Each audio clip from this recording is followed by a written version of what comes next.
Ողջույն Եղեգնաձոր, ողջույն սիրելի հայրենակիցներ։ Այստեղ գալու ճանապարհին զրույց ունեցա մի կնոջ հետ, ով ասում էր, որ ինքը անպայմանորեն մեծ ձայն է տալու, բայց մի փոքր մտավախություն ուներ խաղաղություն, պատերազմ թեմայով, ասում էր, որդիս ծառայում է բանակում, միայն թե պատերազմ չլինի։ Ես էլ իրեն ասում եմ, ինչու պետք է մեր ուժի ընտրության պարագայում պատերազմ լինի։ Մեր ուժի առաջնորդը մարդ է, ով 10 տարի կառավարել է երկիրը եւ ում օրոք չի եղել որևէ պատերազմ։ Սա փորձ է, ապացուցված փորձ է։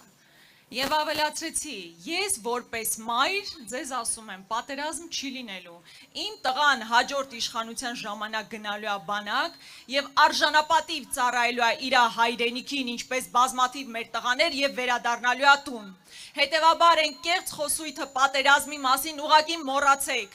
որովհետեւ այդ պատերազմի մասին խոսում են մարդիկ, ովքեր ամենաշատ պատերազմն են բերել մեր երկրին, ամենաշատ զոհերն ու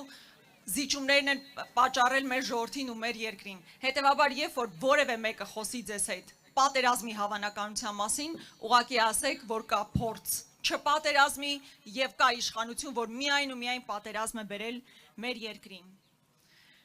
Քանի որ այստեղ երիտասարդներ եմ տեսնում, բոլոր երիտասարդների հետ շփման ժամանակ ես ասում եմ, որ կրթությունը շատ կարևոր է։ Լինելով կրթության ոլորտի մարդ նաեւ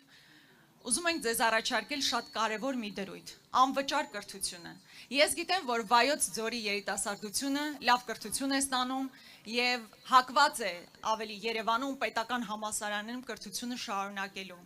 Եվ գիտեմ նաեւ, որ վերջին տարիներին 100,000, 200,000, 300,000-ով ավելացել է կրթության վճարը։ Տները թանկացել են, տրանսպորտը թանկացել է, ուսման վճարը թանկացել է։ Հետևաբար պետությունը իր վրա պետք է վերցնի պարտավորվածություն վարձերը վճարելու, որպեսզի մեր երիտասարդությունը իսկապես որակյալ եւ անվճար կրթություն ստանա։ Եվ ասում ենք մեզ ընտրելուց հետո մեր իշխանության գալու ժամանակ սիրելի երիտասարդություն դուք սովորելու եք անվճար։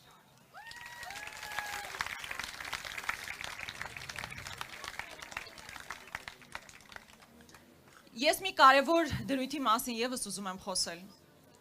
Պետական համակարգի պրոֆեսիոնալ լինելու մասին։ Ես վստահ եմ, որ ձեզանից յուրաքանչյուրը անցնող տարիներին առայրեսվել է պաշտոնյաների, ովքեր օրինակ այոն կլոր օյով են գրում։ Հաստատ գիտեք այդ բոլոր պատմությունները։ Այո, այդ մարդիկ չպետք է տեղ ունենան պետական համակարգում։ Պետական համակարգում պետք է աշխատեն մարդիկ, ովքեր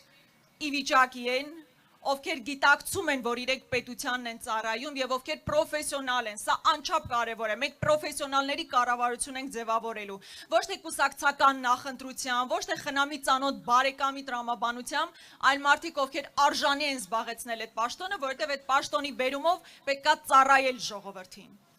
Սիրելի ժողովուրդ, վերջին 8 տարիների ընթացքում հիմա էլ քարոզարշավի ժամանակ նույն խոսույթն է իշխանության կողմից։ Մեզ ձայն տվեք, սա ենք խլում, մեզ ձայն տվեք, նա ենք խլում։ Ուրեմն այս 8 տարվա ընթացքում Ադրբեջանը մեզանից խլել է Արցախը, մեր տարածքները։ Գործող իշխանությունը դեռ հայերից է ինչ-որ բան ուզում խլել։ Ուզում հասկանալ վերջին 8 տարվա ընթացքում մի օրինակով ձեզ ուղղակի ցույց տամ։ Հովիկ Աբրահամյանի տունը, հիշում եք, պատմում էր, որ խլում են վերադարձնեմ ժողովրդին։ Այդ ժողովուրդը պարզվեց իր գրպանային օլիգարխ Նարեկ Նալբանդյանն էր։ Հիմա էլ ասում է, սրանից ինչ որ բան խլելու եմ, վերադարձնեմ ժողովրդին, մուրճը տվեք, նստացնելու եմ։ Ադրբեջանը մեր հայրենակիցներին իր բանտում նստացնում է, սա հələ խոսում է մեր հայրենակիցներին նստացնելու մասին։ Լավ, ոնց կարելի է 8 տարի շարունակ մեր ժողովրդի նման կերպ խաբել, մոլորեցնել, մանիպուլացնել։ Մենք այս ընտրությամբ պետք է ասենք, որ զզվել ենք այդ խոսույթից։ Չենք ուզում լսել նստացնելու խլելու մասին, մենք ուզում ենք լսել կառուցելու, շենացնելու, անվտանգ երկիր կառուցելու մասին։ Այս ընտրությունները նաև դրա մասին են։ Եվ ես իսկապես ուզում եմ, որ մենք բոլորս միասին, միահամուռ, վճռական կերպով մասնակցենք ընտրություններին եւ մեր պետությունը դարձնենք ավելի անվտանգ, ավելի մրցունակ,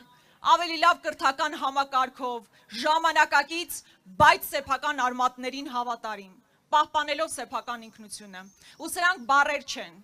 որովհետև աշխարհի երեսին տարբեր ազգեր կան։ Եվ մեզ բոլորիս բնավորությունները տարբեր են, բայց մեզ բոլորիս մի քանի բան կա, որ միավորում է։ Մեր հավատքն է, մեր պատմությունն է, մեր խորհրդանիշներն են։ Հիմա այդ բոլորի նկատմամբ պատերազմ է հայտարարված։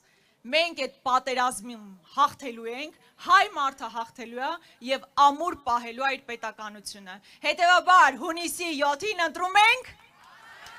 հունիսի 7-ին ընտրում ենք եւ մենք միասին